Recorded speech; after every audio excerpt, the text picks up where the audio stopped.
बेलापुर गांव में मलिका नाम की एक बेहद ही खूबसूरत लड़की रहती थी।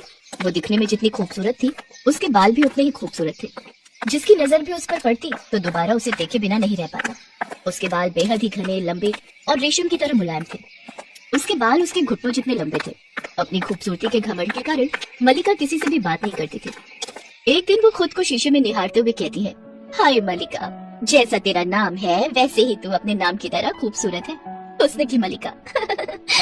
मलिका अपने बालों की बहुत ही ज्यादा देखभाल करती थी। एक रात सोते हुए मलिका जोर से चीखते हुए कहती है, नहीं नहीं, ऐसा नहीं हो सकता, नहीं। क्या हुआ मेरी बच्ची, तू इतना घबरा क्यों रही है? माँ, मैंने सपना देखा कि मेरे सारे बाल झड़ गए हैं और अब सब मुझे गंजी गंजी कह रहे हैं और मुझ पर जोर जोर से हंस रहे हैं। तूने कोई बुरा सपना देखा है मलिका? तू सारा दिन अपने बालों में ही खोई रहती है, इसीलिए तुझे ऐसे सपने आते हैं। अब तू परेशान ना हो और चुपचाप से सो जा। वो हर किसी से कोई न कोई उपाय पूछती रहती थी और उस उपाय को जरूर अपनाती थी। विमला काकी, आपके बाल इस उम्र में भी इतने काले और घने कैसे हैं? बेटा, मैं अपने बालों में रोज रात को सोने से पहले नारियल का तेल लगाकर सोती हूँ, इसीलिए मेरे बाल घने और काले हैं। एक रोज मलिका नदी किनारे अपने बाल सुखा रही होती है। तभी गांव के राजकुमार आदित्य की नजर उस पर पड़ जाती है। वाह, कितने सुंदर और घने केश हैं इस स्त्री के, देखने में भी बेहद ही खूबसूरत है।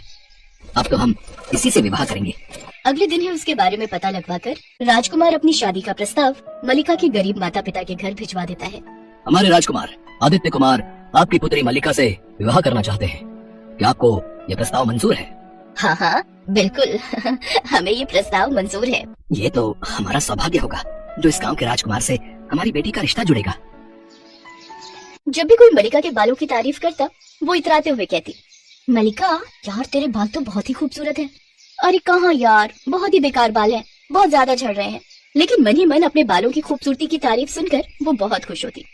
एक बार उस गांव में हिमालय से एक बहुत पहुंची हुई वैद्य आती है, जिसके चर्चे सारे गांव में होते हैं। तभी मलिका को भी उसके बारे में पता चलता है। भाई, सुना है हिमालय से एक वैद्य आई है और वो सबको तरह तरह की दवाइयाँ दे रही है। वैद्य? फिर तो मुझे भी उससे मिलना चाहिए और अपने बालों को सदा ऐसे ही खूबसूरत रखने के लिए जड़ी बूटी लेनी चाहिए। मलिका उस वैद्य के पास जाती है और उससे कहती है, माताजी, मेरा नाम मलिका है और मैं अपने बालों से बड़ी परेशान हूँ। मेरे बाल ना बिल्कुल भी सुंदर नहीं है और बहुत झड़ते जा रहे हैं। मैं अपने रूखे सूखे झाड़ू जैसे बालों से बड़ी ही परेशान हूँ।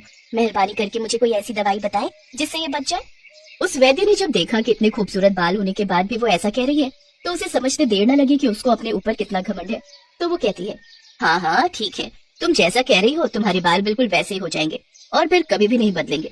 इसके बाद उस वैद्य ने कुछ औषधियां उठाई और उसके ऊपर काफी सारे मंत्र बोलकर मलिका को दे दिए और बोली, ठीक है, तुम जब भी अपने बालों में कुछ लगाओ तो पहले उसको इस डिबिया में रखना, उसके बाद लगाना, तुम्हारी इच्छा पूरी हो जाएगी। मलिका बड़ी ही खुश हुई। फिर वो डिबिया लेकर वापस आ गई। इसके बाद तो वो जब भी बाल धोने जाती तो अपना शैम्पू पहले उस डिबिया में डाल देती और जब तेल लगाने जाती तो पहले उस तेल को उस डिबिया में रखती, फिर लगाती। देखते ही देखते 1 महीने के अंदर मलिका के सारे बाल झड़ गए और वो गंजी हो गई। ये देखकर मलिका बहुत परेशान हुई और किसी तरह अपना गंजापन छुपाते हुए वैद्य जी के पास पहुंची और बोली, माता जी, ये आपने मुझे किस तरह की डिबिया दे दी? उसका इस्तेमाल करने से तो मेरे पूरे बाल झड़ गए और मैं पूरी तरह गंजी हो गई। मेरी तो कुछ समझ नहीं आ रहा, मैं क्या करूँ? तुम परेशान मत हो, तुम्हारे झाड़ू जैसे बाल पूरी तरह से चले गए हैं। अब तुम्हारे बिल्कुल वैसे ही बाल आएंगे जैसा तुम चाहती हो। इतना कहने के बाद वो महिला वहाँ से गायब हो गई। मलिका ये देखकर हैरान हो गई। मुझे तो कुछ समझ नहीं आ रहा कि मैं क्या करूं, लेकिन मेरे पास उस वैद्य की बात मानने के अलावा और कोई रास्ता भी तो नहीं है। कुछ दिनों बाद उसके सिर पर सचमुच में लंबे, रूखे और झाड़ू के समान बाल आ गए, जिस वजह से वो बड़ी भयानक दिखने लगी। एक दिन शीशे के आगे बैठी मलिका खुद को आईने में देखती है तो सोचती है, कुछ दिनों में मेरी शादी राजकुमार से होने वाली है। अगर उन्होंने मुझे इस हालत में देख लिया तो वो पक्का ही इस विवाह के लिए मना कर देंगे। वो इतना सोच ही रही होती है कि तभी राजकुमार के सैनिक राजकुमार का संदेशा लेकर आते हैं। कल महल में राजकुमार के जन्मदिन का आयोजन है और राजकुमार जी ने आपको इस समारोह में आने के लिए आमंत्रित किया है। कुछ देर सोचने के बाद मलिका कहती है, ठीक है, पर मेरी एक शर्त है। हमारे यहाँ शादी से पहले दुल्हन को देखना अपशगुन माना जाता है, तो मैं समारोह में घूंघट करके आऊंगी और कोई भी मुझे चेहरा दिखाने के लिए मजबूर नहीं करेगा। उधर जैसे ही राजकुमार को ये बात पता चलती है, वो मुस्कुराकर मलिका की शर्त को मान लेते हैं। अगले दिन मलिका सुंदर सा रेशम का दुपट्टा सर पर ओढ़े घूंघट करके राजकुमार के महल पहुंच जाती है। दावत में तरह तरह के पकवान बने हुए थे। महल में नाच गाने से रौनक हो रखी थी। चारों ओर खुशी का माहौल था कि तभी अचानक तेज हवा चलती है और मलिका का दुपट्टा उड़कर राजकुमार के चेहरे पर गिर जाता है। राजकुमार जैसे ही उस दुपट्टे को अपने चेहरे से हटाता है तो उसकी नजर मलिका पर आ पड़ती है। उसको देखते ही राजकुमार चीख उठता है, तुम भयानक औरत कौन हो और मेरी मलिका कहाँ है? तुम तो कोई चुड़ैल या डायन नजर आती हो। तुम तुरंत ही यहाँ से चली जाओ, नहीं तो मैं तुम्हें मृत्युदंड दे दूंगा। मलिका भागकर वहाँ से चली जाती है। अब उसे समझ आ चुका था कि उसे अपने घमंड की सजा मिल चुकी है। उधर राजकुमार आदित्य ने मलिका को ढूंढने के लिए सैनिक भेज दिए थे। मलिका ने अपनी सहेलियों के साथ मिलकर नकली बालों की एक लंबी चोटी बनाई और उसे सुंदर सुंदर फूलों से सजा दिया और अपने कांटेदार झाड़ू जैसे बालों को पूरी तरह से हटाकर उस नकली चोटी को अपने सिर पर चिपका लिया और राजकुमार से मिलने गई। मलिका को सुंदर बालों के साथ देखते ही वो झट से विवाह कर लेता है।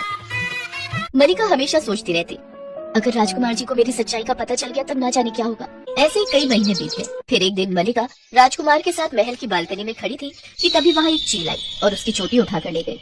राजकुमार उसको देखकर बड़ा हैरान होता है। मलिका का गंजापन देखकर वो गुस्से में चिल्लाते हुए कहता है, अगर तुम्हारा गंजा सिर अगले 10 दिनों तक बिना बालों के रहा तो मैं तुम्हें तलाक दे दूंगा।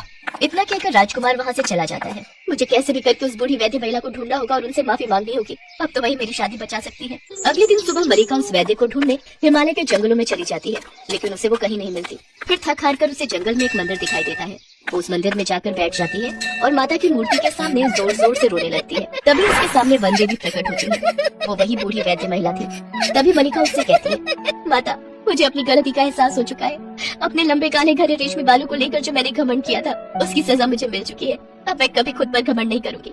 कृपा करके आप मुझे मेरे बाल वापस कर दीजिए। तुम्हें अपनी गलती का एहसास हो चुका है, यही तुम्हारे लिए काफी है। इसके बाद वन देवी उसे आयुर्वेदिक तेल की शीशी देते हुए कहती है, यह लो पुत्री, इस तेल को रात को सोने से पहले अपने सिर पर लगा लेना। सुबह तक तुम्हारे सारे बाल तुम्हें वापस मिल जाएंगे। लेकिन हाँ, याद रहे, आज के बाद अपने बालों और चेहरे की खूबसूरती को लेकर कभी घमंड मत करना। इतना कहकर वन देवी गायब हो जाती है।